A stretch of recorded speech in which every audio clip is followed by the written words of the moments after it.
안녕하세요. 2분 안에 끝내는 2분 컷입니다. 설날과 추석은 양대 최대의 명절로 야근은 기본에 주말 공휴일 할 것 없이 일시키는 기업들도 이날만큼은 달콤한 휴식을 선사해 주는데요. 다만 회사를 비롯해 법원이나 병원, 은행은 물론이고 각종 음식점, 택배업체들도 대부분 쉬기 때문에 여간 불편한 게 아니죠. 이런 외부 활동들의 제한은 가족들을 한 지붕 밑에 모아주는데 제법 큰 역할을 하는데요. 오랜만에 가족들 얼굴도 보고 안부도 물으며 행복한 시간만 보내면 좋겠지만 명절만 되면 찾아오는 각종 스트레스들은 당장이라도 집 밖에 뛰쳐나와 차라리 일이라도 하고 싶을 정도로 크게 느껴지죠. 시작도 전부터 사람 짐 빠지게 하는 고속도로 헬게이트는 물론 많은 양의 음식을 만들어야 하는 수고스러움이나 매년 우더른들에게 듣는 똑같은 내용의 잔소리들은 명절 증후군이란 신조어를 낳기도 했는데요. 한국의 경우 농경민족의 전통으로 예로부터 농사일을 끝낸 후 온 가족이 모여 수확품을 나누거나 풍년을 기원하는 제사를 지내는 등의 가족 단위 행사가 많았습니다. 그리고 명절이 되면 꼭 종가 혹은 우더른이 살고 계시는 집으로 찾아가는 풍속 본능이 있었죠. 장유유서, 유교 문화가 아직도 완고한 한국에 가족들이 모인 자리에서 대화를 나누다 보면 나이나 성별을 토대로 한 권위주의가 드러나게 되는데요. 이는 고부 갈등으로 이어지기도 하고 형제 다툼으로 번지기도 하는 등 많은 사람들이 불편해지는 상황을 초래하죠. 오래전부터 내려오던 풍속 전통과 남존여비, 오지랖 등의 다양한 이유와 맞물려 벌어지는 이 명절 증후군은 사실 한국에만 있는 현상은 아닙니다. 미국에서도 헐리데이 블루이스라고 전미 심리학회에서 정식 명명하여 서술해 놓고 있으며 중국과 일본에서도 유사한 문화를 갖고 있는데요. 다들 공통적으로 편히 쉬어야 할 휴식 시간에 불필요한 감정 노동을 겪는다는 고통을 호소하고 있죠. 물론 명절 증후군에 시달리는 사람들도 있겠지만 반대로 오랜만에 가족들을 만나 즐거운 시간을 보내고 마음의 안식을 찾게 되는 좋은 하루를 보내는 사람들도 정말 많이 있을 거라 생각하는데요. 모든 일을 낙관적으로 해석할 순 없지만 그래도 좋은 게 좋은 거라고 우리 모두 가족들과 함께하는 그 시간들 속에서 나만의 힐링을 찾아보도록 해요. 최근 제가 올린 플라시보 효과 영상을 보시면 도움이 좀 될지도 모르.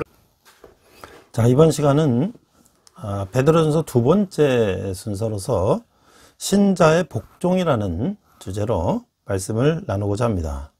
먼저 본문 말씀은 베드로전서 3장 1절과 7절 말씀을 자막을 보며 함께 나누도록 하겠습니다. 3장 1절, 아내들아 이와 같이 자기 남편에게 순종하라. 이는 혹 말씀을 순종하지 않는 자라도 말로 말미암지 않고 그 아내의 행실로 말미암아 구원을 받게 하려 함이니. 자, 아내에게 주신 말씀이고요. 다음에 7절은 남편에게 주신 말씀입니다. 남편들아 이와 같이 지식을 따라 너희 아내와 동거하고 그를 더 연약한 그릇이요 또 생명의 은혜를 함께 이어받을 자로 알아 귀히 여기라. 이는 너희 기도가 막히지 아니하게 하려 함이라. 자, 우리가 이 명절 증후군이란 말이 최근에 있죠. 우리가 이제 구정 명절을 지내고 나서 되돌아보면 많은 가정에서 이런 어려움들을 겪은 가정들이 있으리라고 생각이 됩니다. 그래서 우리가 가정에서의 새로운 행동이다 라는 제목으로 우리가 한번 말씀을 나눠볼 텐데요. 이 베드로는 권위에 대한 존경과 복종의 원리들을 세상에서의 그리스도인의 행동으로부터 가정에서의 그리스도인의 행동으로 확장시켜 나갔어요. 그는 복자들에게 복종적인 아내와 사려 깊은 남편으로서의 새로운 행위를 영위해 나가도록 촉구하였던 것이죠. 그래서 1절 우리가 읽은 것처럼 아내들아 이와 같이 자기 남편에게 순종하라. 이는 혹 말씀을 순종하지 않는 자라도 말로 말미암지 않고 그 아내 행실로 말미암아 구원을 받게 하려니라. 자, 2절 너희 두려워하며 정결한 행실을 범이라. 3절 너희 단장은 머리를 꾸미고 금을 차고 아름다운 옷을 입는 외모를 하지 말고. 4절 오직 마음에 숨은 사람을 온유하고 안정한 심령에 썩지 아니할 것으로 하라. 이는 하느님 앞에 값진 것이라. 그러니까 남편에게 복종하라. 이것이 아내에게 주어진 것인데 지금 오늘날 이런 말을 하면 아내가 남편에게 이게 종속되는 부속품이냐 이렇게 또 얘기할 수가 있죠. 그러나 이것은 종속되는 것이 아니라 가정 내에서의 질서를 이야기하고 있는 거죠. 그래서 아내는 가정 내에서 하나님이 가족의 머리로 지정하신 자기 남편의 지도력에 종속되는 자신의 위치를 받아들여야 한다. 그래서 아내는 남편이 불신자일지라도 그에게 복종해야 한다. 이 권위를 인정한다는 것이죠. 그렇게 함으로써 남편이 그 아내 행실로 말미암아 구원을 받게 될지도 모른다. 경건한 여인의 정결한 삶의 모습은 돌같이 굳은 남자의 마음도 말 한마디 하지 않고 녹일 수가 있다. 이렇게 말씀하고 있는 거예요. 자, 이런 형태의 승리를 얻는 여인은 아주 매력적인 사랑스러움을 소유하고 있는데, 그런 사랑스러움이라는 게 어떤 외모의 치장으로 오는 게 아니라 온유하고 안정하고 심령이 썩지 않을 것으로서 온다는 거예요. 그래서 이런 심령의 치장은 하나님 앞에서 값진 것이다. 세상은 값비싼 옷과 기금속, 명품 이런 걸 높이 평가하는 데 반해서 하나님은 온유하고 평온한 심령으로 치장한 여인을 귀하게 여기신다.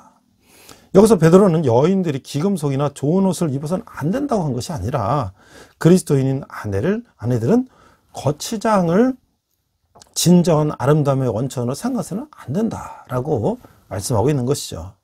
자, 그래서 5절, 6절을 보니까 전에 하나님께 소망을 두었던 거룩한 부녀들도 이와 같이 자기 남편에게 순종함으로 자기를 단장하였나니.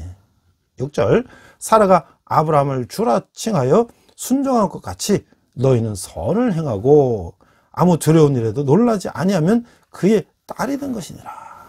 지금 구약 성경에서 나온 거룩한 이 여자들에 대해서 본보기를 이제 베드로는 이제 설명하고 있는 거예요. 그 정결한 행실 2절, 순종하는 심령, 이것은 경건한 여인의 영원히 변치 않는 아름다운 매력의 근원이다라고 설명하고 있어요. 사라는 자기 남편에게 순종했던 여인의 특별한 본보기로 이제 말씀하고 있는 거죠. 그녀는 아브라함을 주라 칭하며 순종했다. 다시 말해서 그녀는 자기 남편을 집안의 지도자여 머리로 간주했다는 거예요. 과거 다른 거룩한 여인들과 마찬가지로 사라는 자신의 소망을 하나님께 뒀다.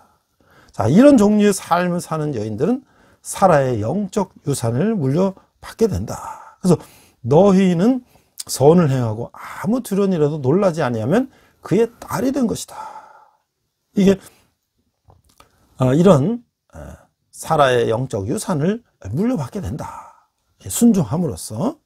자, 이제 두 번째는 남편에 대해 이렇게 말씀하고 있어요.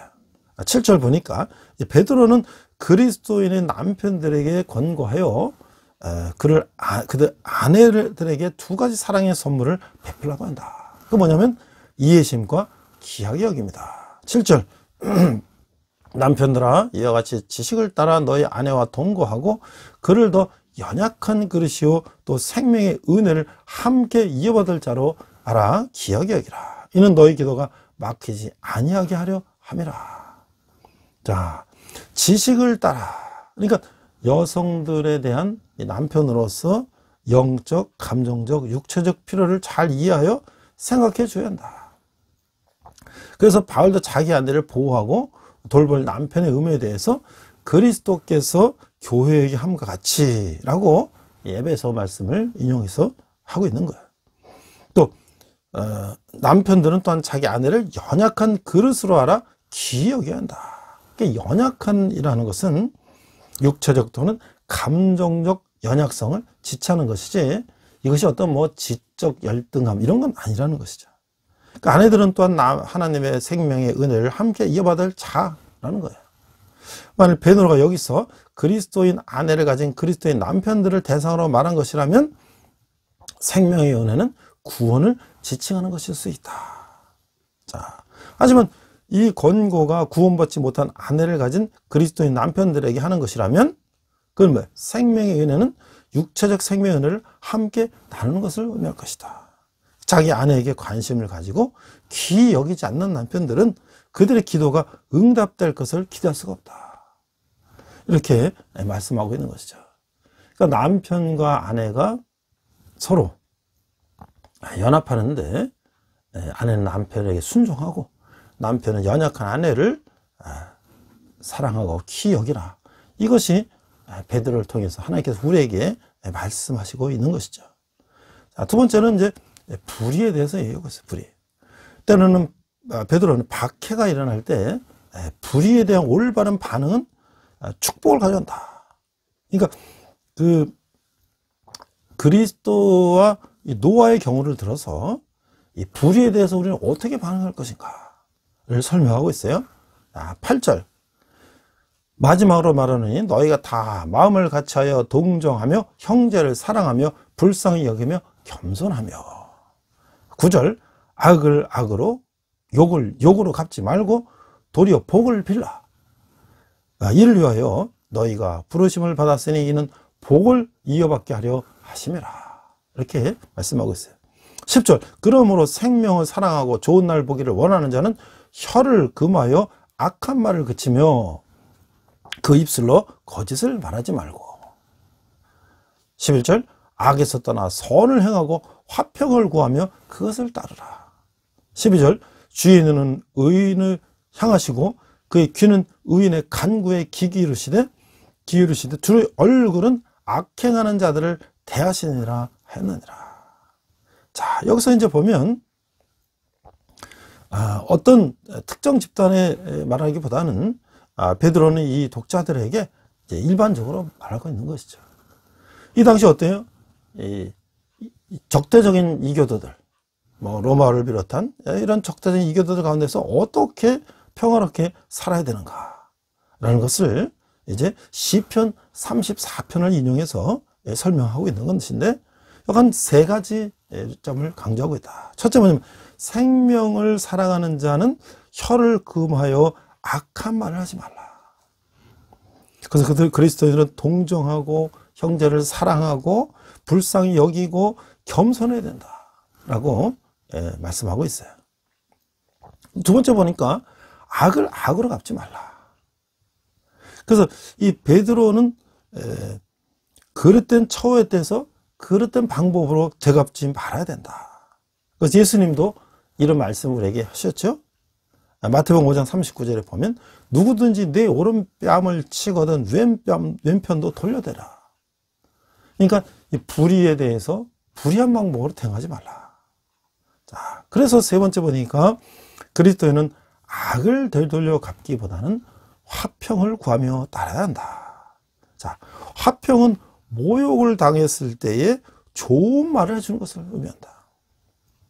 자, 이게 우리가 어떻게 모욕을 당하고 박해를 당하는데 어떻게 그것을 우리가 화평을 구할 수가 있겠어요? 그러나 복 있는 자는, 예수님은 너희를 박해하는 자를 위하여 기도하라. 마태복음 5장 44절에 말씀하셨고, 바울은 모욕을 당한 즉 축복하고 고린도전서 4장 12절에 말씀하고 있어요. 이건 그리스도인이 화평을 추구해야 하는 자비로운 방법이다. 결과적으로 신자들은 복을 이어받게 된다. 그래서 왜냐하면 주의 눈은 의인을 향하시고 그에게는 의인의 간구에 귀를 기울이시기 때문이다. 그러니까 우리가 우리의 방법으로 악에 대해서 악한 방법으로 상대하지 말고 하나님께 기도할 때에 하나님께서 우리의 기도를 들어주시고 하나님의 방법으로 해결시켜 주신다. 우리는 화평을 구해야 된다라는 말씀이죠. 제가 이제 인터넷에 이렇게 찾아보니까 이 명절 증후군에 대한 이런 이야기가 있어요. 어떤 중학교 1학년 학생이 이제 엄마하고 친할머니하고 이제 그 사이가 안 좋으니까 그것 때문에 막 이제 엄마가 힘들어하고 스트레스 받고 막 그러니까 또 엄마가 이제 아들을 붙들고 이제 할머니 때문에 이렇게 됐다고 막 원망하니까 너무 이제 힘들다는 거예요. 그래서 인터넷에다 이제 이 고민 상담을 올렸어요. 자, 그래서 이 보니까 외할머니는 가까이 살고, 요즘 뭐 대경 그렇죠? 외할머니는 가까이 사는데 거기 가면 용돈도 주고 맛있는 것도 주고 예뻐해 주고 뭐 이제 자주 가는데, 우리 친가에 가면 친할머니는 1년에 2번 가는데, 그러니까 우리가 이제 추석 때나 이제 구정 때 가는 것이죠. 가는데 뭐 별로 칭찬도 안 해주시고 용돈도 안 주시고, 예. 뭐 이런 거 보니까 너무나 힘들다는 거예요. 근데 그러다 보니까 이제 엄마 아빠가 또 다투는 거죠. 그래갖고 뭐 집안 분위기도 나쁘고, 나는 이제 중학교 1학년이니까 이제 학원 가서 시험도 보고 공부도 해야 되는데 우울하고 막 눈물 나고, 이게 참 이게 오늘날 우리가 겪는 어려움이죠. 그래서 이 아이는 이제 학원 가는 셔틀버스 타고 가는데 창밖을 보고 뭐 자기도 모르게 눈물을 흘린다는 거예요. 이 사춘기의 어린이들이 이런 가정의 불안 속에서 얼마나 불안하고 힘들겠어요. 그래서 이 아이는 가정 문제에다 학원 성적 문제까지 겹쳐서 정말 죽고 싶을 때가 많아요. 요새 머리도 식힐 겸 TV를 보러 가면 엄마가 꺼버리고, 응? 아빠는 막 엄마랑 못 살겠다 그러고, 막 공부할 때 집중도 안 되고, 아주 이런 마음에 정말 너무 힘들고, 그래서 고민 상담을 했다는 거예요. 우리가 참, 이게 나벨 같지 않죠? 우리가 왜 이렇게 됐을까? 자, 해답은 우리가 좀 이따 다시 또 나누기로 하고요. 자, 이번에 이제 직장에 대한 애로사항을 또 이렇게 상담을 원한 사람이 있어요.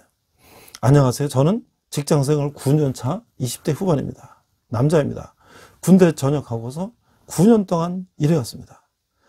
저보다 먼저 직장생활 하신 분도 많을 것입니다. 근데 제가 회사를 이직하고 이 새로운 회사에 4개월째 이제 일하고 있는데, 전에 있던 일하고는 좀 다른 거지만 제가 손으로 하는 작업을 좋아하기 때문에 현재 열심히 하고 있는데, 문제는 뭐냐면 인간관계라는 거예요. 인간관계.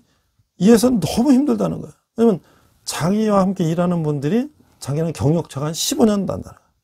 그래서 그런 분들이 보면은 들어와서 4개월 동안 계속 욕을 먹고 이제 일하고 있다는 거예요. 그래서 회사 가는 게 겁나고 일하는 데 능률도 떨어지고 자신감도 없어지는 거다. 그러니까 한 사람한테 혼나면 그냥 넘어갈 텐데, 이 세 분이 다 자기 바로 위에 상사가 세 사람인데 전부 욕을 먹는 거예요. 전부. 자, 여기는 대기업은 아니지만 중견기업인데 정말 마음에 들고 일도 좋은데 맨날 가면 욕을 먹고 맨날 혼나고 그러니까 이거 어떻게 하면 좋겠나 이거죠. 이걸 참고 그냥 버텨야 할지 그만둬야 될지 모르겠다. 어떻게 하면 좋겠습니까? 이렇게 이제 상담을 요청했어요. 자, 우리가 지금 가정의 문제, 그 다음에 직장의 문제, 관계의 문제, 얼마나 어려운 문제입니까? 오늘 베드로 사도는 우리에게 어떻게 이야기하고 있나? 자, 그럼 이제 우리가 해답은 좀 이따 나누기를 하고요. 베드로 사도는 3장 13절 이하에서 이제 이렇게 말씀하고 있어요.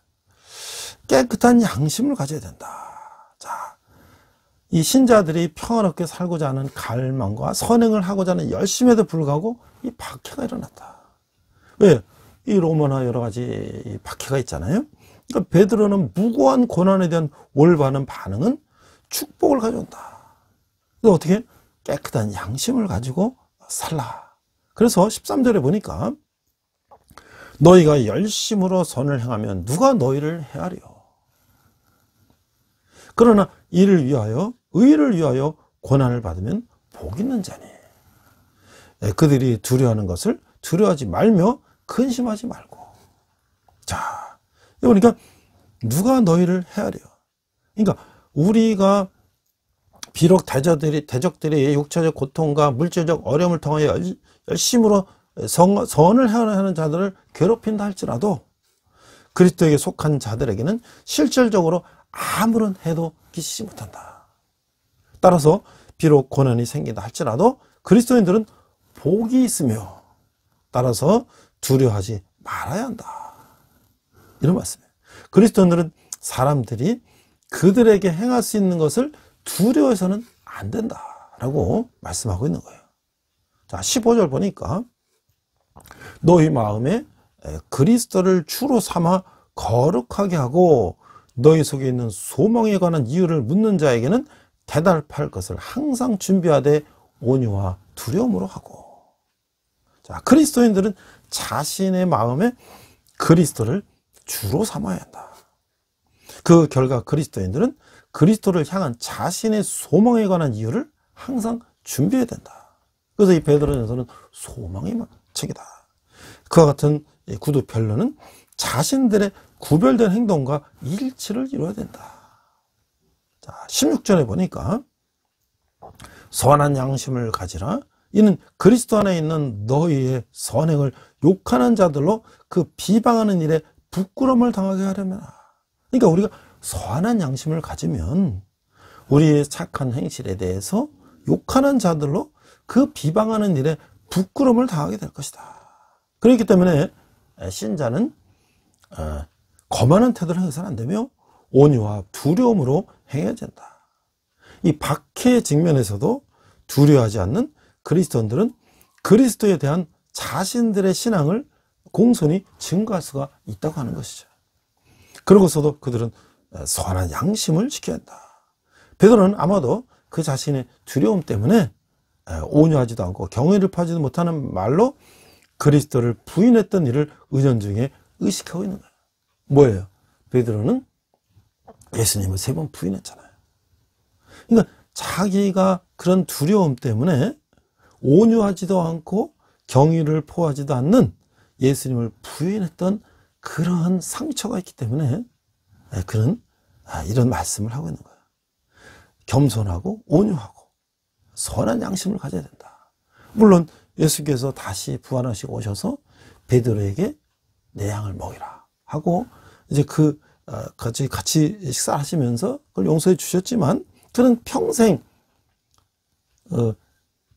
예수님 배반했던 것을 그는 이제 부끄러워하며 회개하며 그가 어떤 실족했거나 이런 사람들을 보면 그들을 자기의 경험을 비추어서 위로했던 것이죠.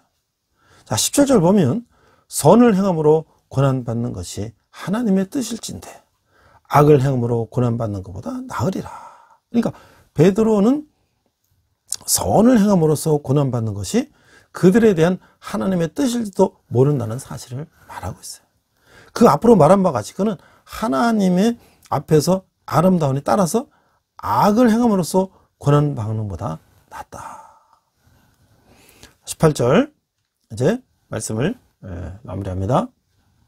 그리스도께서도 단번에 죄를 위하여 죽으사 의인으로서 불의한 자를 대신하셨으니 이는 우리를 하나님 앞으로 인도하려 하심이라. 육체로는 죽임을 당하시고 영으로는 살림을 받으셨다. 그래서 그리스도께서 우리에게 모범을 보이셨다. 그는 바른 일을 함으로써 고난을 받으셨다. 그가 죄 없는 삶은 사악한 자들의 불의한 적기심을 불러일으켰어요. 하지만 그는 사람들을 두려워하지 않았고 대신에 자기 자신을 하나님께 의탁하셨다는 거예요. 그리스도는 자신의 목적을 분명히 말씀하셨으며 행동 방침에 따라 신행에 옮기셨다고 하는 것이에요. 그래서 그는 인류를 대신하여 죽었고 그의 양심을 깨끗하게 지키셨다고 하는 것이죠. 그 결과 주님은 부활과 승천을 통해서 엄청난 축복과 보상을 받으셨다고 하는 것이죠. 자, 이 그리스도의 희생 제물의 죽음에 대한 하나님의 목적은 백성을 하나님 앞으로 인도하려 하신, 즉 인간과의 화목이었다. 베드로는 그리스도의 부활을 언급함으로써 구원 사역에 대한 요약을 이제 마무리하고 있는데, 비록 그리스도가 육체로는 죽임을 당하으나 영적으로는 살림을 받으셨다라고 하는 것을 이제 말씀하고 있는 것이죠.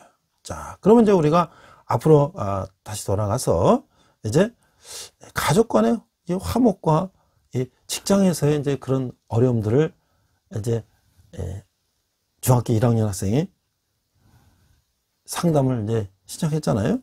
이건 어디까지나 이제 인터넷에서 일반적인 이제 시민들이 서로 얘기한 거예요. 그래서 우리 인간적인 방법도 얼마든지 더 좋은 조언을 해주고 수가 있고 더 카운셀링을 해줄 수가 있죠. 그래서 제가 어떻게 이 중학교 1학년 학생의 고민에 대해서 상담을 해줬는지를 제가 이제 답을 더 찾아봤어요. 했더니 이렇게 얘기를 했어요. 근데 이 답을 해준 사람이 누구냐니까 고등학교 1학년 학생이에요. 근데 고등학교 1학년 학생인데 아주 지혜롭게 이렇게 이제 설명을 하고 있어요. 그래서 제가 한번 인용을 해보겠습니다. 자, 우선 저에 대해서 알려드리자면 단지 꿈이 상담교사인 예비 고1 학생입니다. 예비 고1 학생은 중3이라는 거죠. 네. 그래서 하지만 상담에 대해서 배우는 적은 없고 그냥 평범한 학생이죠.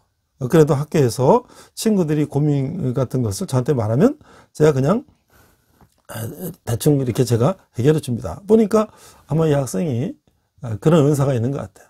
그래가지고 친구들의 그 고민도 상담해주고 그랬다는 거예요. 자, 그러면서 이렇게 얘기했어요. 이 글을 읽으니까 왠지 모르게 질문자님에게 좀 더 친근하게 따뜻하게 감싸주고 싶은 생각이 마음이 드네요. 자, 그런 말은 편하게 할게요. 내가 이제 말을 놓고 얘기를 할게요. 그러니까 형이에요. 형이 동생이 이제 이렇게 얘기를 하고 있는 거예요. 자, 지금은 공부한 게 중요한 게 아니라 가족이 화목이 중요하니까 일단 공부는 나중에 얘기하고 우선 이 가족 화목에 대해서 얘기할게 이러면서 얘기하는데, 자, 우선 친구의 나이로는 아직 어떻게 할 나이가 되지 않는단다. 지금은 그냥 엄마의 마음과 친할머니의 마음을 가슴에 새겨듣고 공감해주는 일밖에 할 수가 없단다. 이걸 저도 이렇게 읽어보면서 이 중3 학생이 굉장히 나름대로 전문적으로 상담 공부를 안 했다 그러지만 이 관계에 대해서 생각하는 거 보니까 굉장히 좀 잘 얘기를 하고 있어요. 자, 그래서 이제 뭘 어떻게 하냐면 우선 정말 하루 날을 잡아서 엄마하고 먼저 얘기를 하라는 거예요. 친할머니랑 사이가 안 좋아진 이유를 차근차근히 엄마가 흥분하시면 찬물 떠다 드리면서 길게 이야기를 나눠보는 게 어떨까. 분명 엄마는 원래부터 할머니를 그렇게 싫어하지는 않았을 거야. 이렇게 얘기하고 있어요.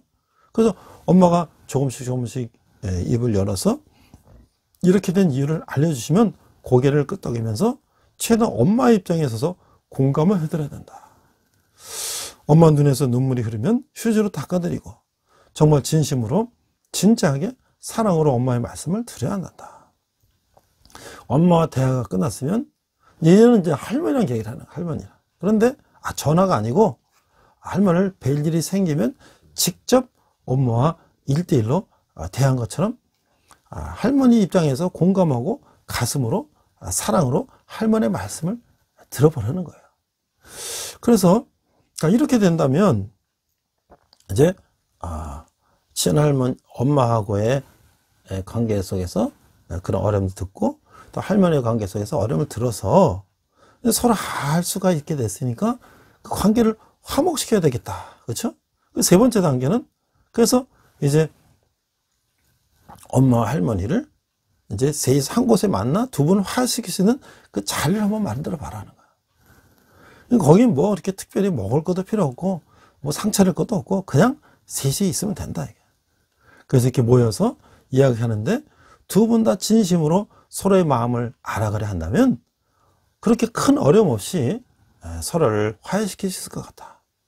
두 분의 의견이 또 엇갈린다면 그때는 이제 우리 중학교 1학년 친구가 나서서 서로의 입장을 알려주면서 서로 입장에서 아빠라고 엄마와 할머니에게 말씀을 드려.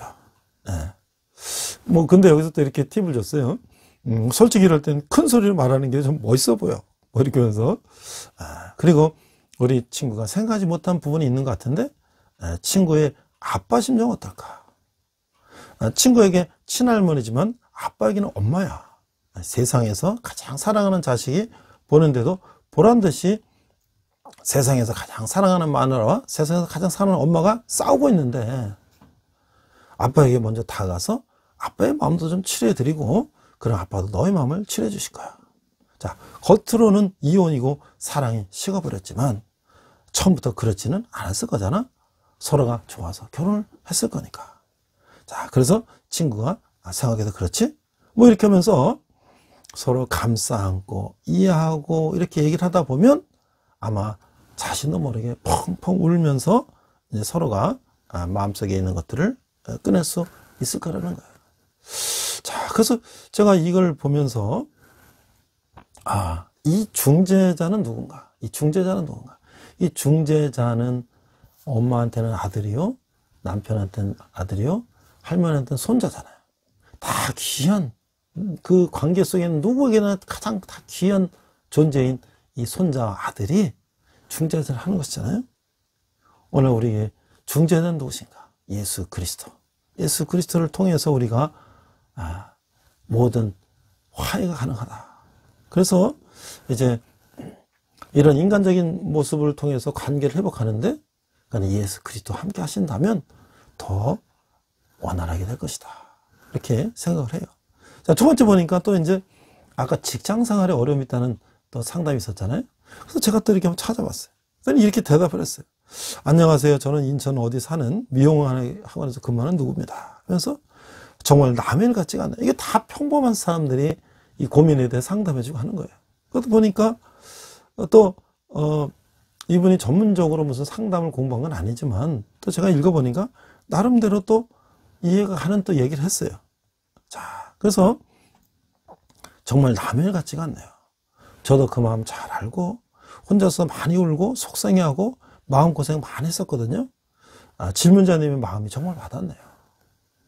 다들 참고 버티라고 버티면 좋은 날이 올 거라고 그랬지만 아무래도 다른 쪽 업무다 보니 많이 부족하고 또 위에 사람들이 보기에는 많이 답답해서 잘 되라는 마음에 많이 혼내기도 하지만 하시고 그랬던 것 같아요.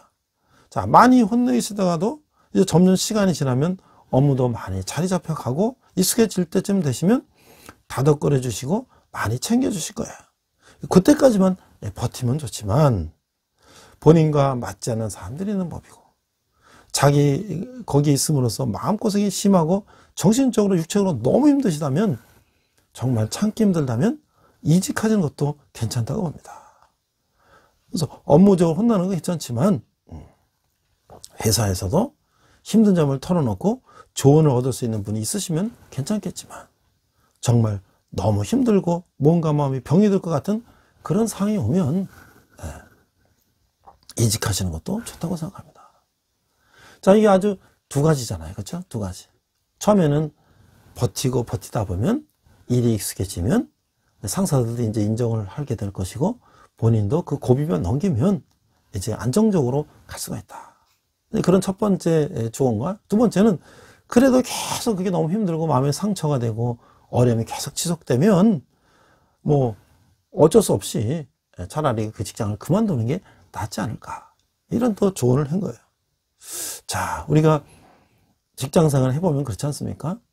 직장 생활하는 게 저도 한 뭐 수십 년 동안 이 조직 생활을 해보지만 기업에 들어가서 처음에 한 달이 참 고비죠. 한 달이.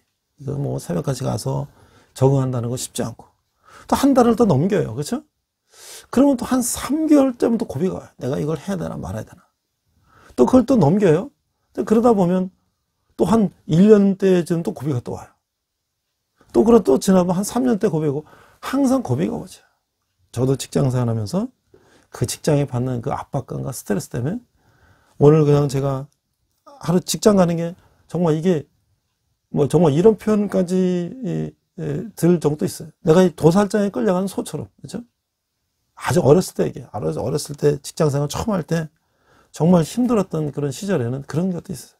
그러나 어떻게 합니까? 안 갈 수도 없고 가서 오늘 하루 또 혼나고 또 하면서 배우고 하면서 그러면서 이제 고비를 넘겼는데 우리가 이 베드로 사도를 통해서 이 직장에서 우리가 하나님의 말씀을 통해서 어떻게 우리는 직장 생활을 지혜롭게 할 수 있을까? 어떻게 가정 생활을 지혜롭게 할 수 있을까를 다시 한번 우리가 돌아보며 오늘 말씀을 마치고자 합니다. 그 직장에서 우리는 팔로우십이라는 것을 생각해 보자. 팔로우십이 뭐예요? 우리는 항상 리더십만 얘기하죠. 내가 리더가 돼서 사람들 이끌어 나가는 것만 생각하죠. 그러나 어떤 리더도 또 그는 또 그 위 상사에게 팔로우가 되는 거고. 그렇죠? 그러니까 우리는 항상 중간에서 위 아래에서 아랫사람에게 리더가 되지만 윗사람에게 또 팔로우가 되고요. 또 리더라고 하더라도 무조건 아랫사람들을 내 말을 따르라고 막 강요하는 것이 아니라 아랫사람에게 좋은 이런 좋은 일 이런 건 또 리더로도 수용하고 받아들일 그런 자세가 필요하다. 그래서 베드로 사도는 인간에게 세운 모든 제도를 주를 위해서 순복하라. 주님을 위해서 순복하라, 순종하라고 말씀하고 있는 거예요. 자, 때로는 자기 기준으로 지도자가 마음에 들지 않거나 싫을 때 순종하고 싶지 않은 마음이 들 수가 있다고 하는 것이죠. 그렇죠? 자, 순종하더라도 즉각적으로 온전히 기쁘게 순종하지 않을 수도 있죠.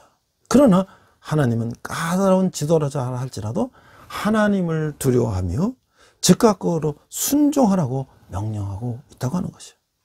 애매의 고난을 받아도 그리스도의 고난을 묵상하며 인내하는 것은 하나님 앞에 아름다운 일이다. 자, 하나님은 즉각적으로 순종하는 사람을 쓰신다. 그러므로 하나님의 말씀 앞에서 머뭇거리면 안 된다.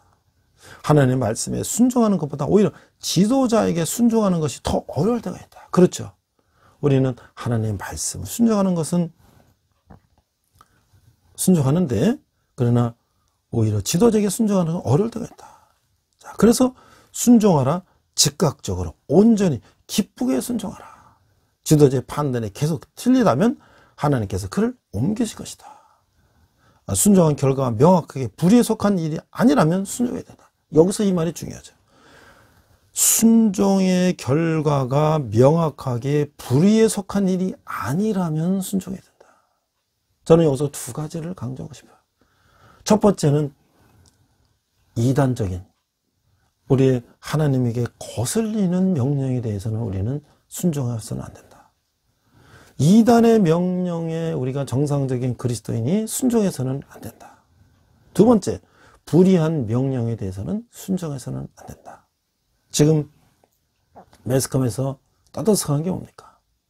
공적인 영역을 사적인 영역으로 이용해서 명령하고 지시하고 부당한 이득을 취하는데 내가 거기에 도구로 사용된 것에 대해서 이것은 부당하다고 이야기하고 있는 거 아니겠습니까?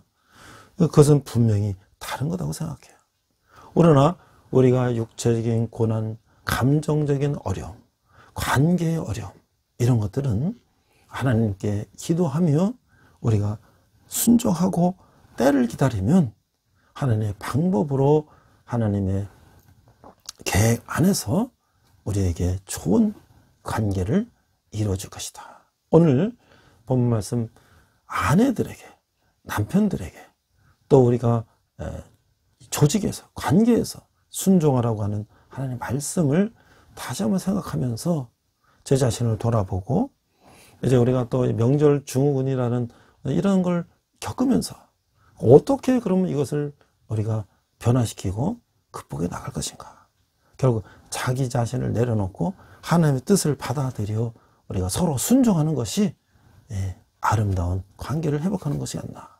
이런 말씀을 생각하며 오늘의 베드로 말씀을, 2000년의 말씀을 오늘 우리가 생생하게 우리가 말씀으로 받아들이는 저 여러분 되시기를 주님의 이름으로 축원합니다. 기도하겠습니다. 하나님 아버지의 은혜를 감사합니다. 오늘 우리가 관계 속에서 순종하고 우리가 어려운 가운데 순종하며 또 우리가 관계를 화평하도록 여기 화평의 중재자 예수 그리스도를 본받아 우리가 화평하는 자가 되도록 인도하여 주시옵소서. 감사드리며 예수님 이름으로 기도했습니다. 아멘.